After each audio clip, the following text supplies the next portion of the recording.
En 1874, y con este panorama socioeconómico, en elecciones calificadas por Mitre como fraudulentas, fue electo presidente otro hombre del interior, el tucumano Nicolás Avellaneda. El mitrismo, derrotado en los comicios, fracasó en su intento de dar un golpe de Estado.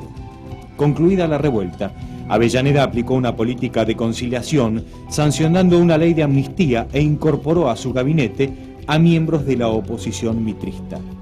En 1876, la ley de inmigración, conocida como Ley Avellaneda, aparecía como una promesa interesante de tierras y trabajo para los campesinos europeos. Avellaneda enfrentó los efectos perdurables de la grave crisis económica con medidas extremas, como la disminución del presupuesto, suspensión de la convertibilidad del papel moneda a oro, la rebaja de sueldos y los despidos de empleados públicos. Decía en 1877: los tenedores de bonos argentinos deben, a la verdad, reposar tranquilos.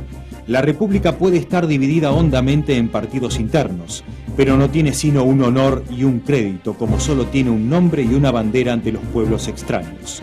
Hay 2 millones de argentinos que economizarían hasta sobre su hambre y sobre su sed para responder en una situación suprema a los compromisos de nuestra fe pública en los mercados extranjeros.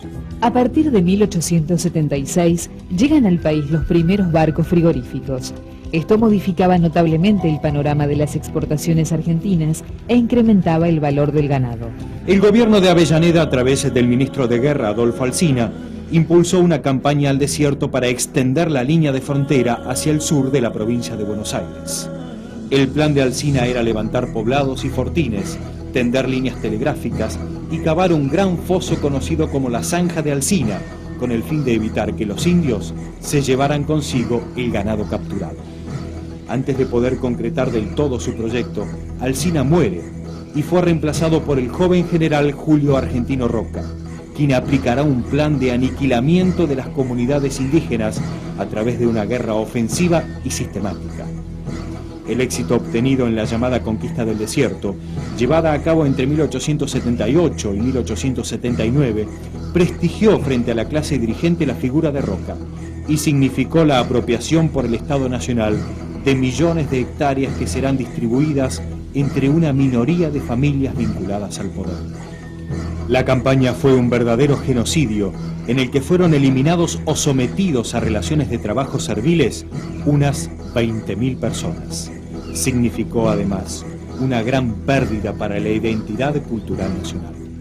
Al finalizar su presidencia, Avellaneda envió al Parlamento un proyecto de federalización de la ciudad de Buenos Aires con la intención de poner fin a la histórica disputa por la residencia de las autoridades nacionales, que estaban de hecho sometidas a la autoridad y jurisdicción del gobernador de la provincia de Buenos Aires. El proyecto provocó la reacción del gobernador Carlos Tejedor, quien se sublevó contra las autoridades nacionales en tanto se llevaban a cabo las elecciones presidenciales que dieron el triunfo a la fórmula Roca-Madero, partidarios de la federalización. El presidente Avellaneda abandonó la ciudad e instaló el gobierno en el vecino pueblo de Belgrano. Buenos Aires fue sitiada y Tejedor debió renunciar. En el 80 se logra parar mínimamente el esqueleto del Estado, ¿no? Como un potrillo que nace y se para, ¿no es cierto? Uno sabe que va a llegar a ser un caballo, pero todavía le falta, ¿no es cierto? En realidad lo que se logró, no es que lo supieran en ese momento, pero a la larga se descubrió que habían logrado reprimir la posibilidad de que las provincias discutieran por las armas la hegemonía del Estado, ¿no? La pacificación, la paz, ¿no? De ahí en más la construcción del Estado es un proceso larguísimo. Finalmente, en agosto de 1880, la Legislatura Nacional declaró disuelto al cuerpo legislativo bonaerense y sancionó la ley de federalización de la ciudad de Buenos Aires. Buenos Aires fue declarada capital federal de la República Argentina. Las autoridades provinciales continuarían residiendo en Buenos Aires hasta tanto se construya la nueva capital de la provincia, La Plata, que será inaugurada años más tarde. La guerra civil había durado casi 70 años. Habían fracasado uno a uno los intentos de oponerse al poder de Buenos Aires. La aduana, el puerto y los productos británicos contribuyeron tanto o más que las tropas a imponer el modelo agroexportador. el país estaba pacificado. Los indios habían dejado de ser una amenaza. Los gauchos se habían transformado en peones de estancia. Y los últimos montoneros fueron derrotados. Todo parecía indicar que el general Julio Argentino Roca y los hombres del 80 podrían gobernar esta Argentina moderna, sin oposiciones, bajo el sugestivo lema Paz y Administración.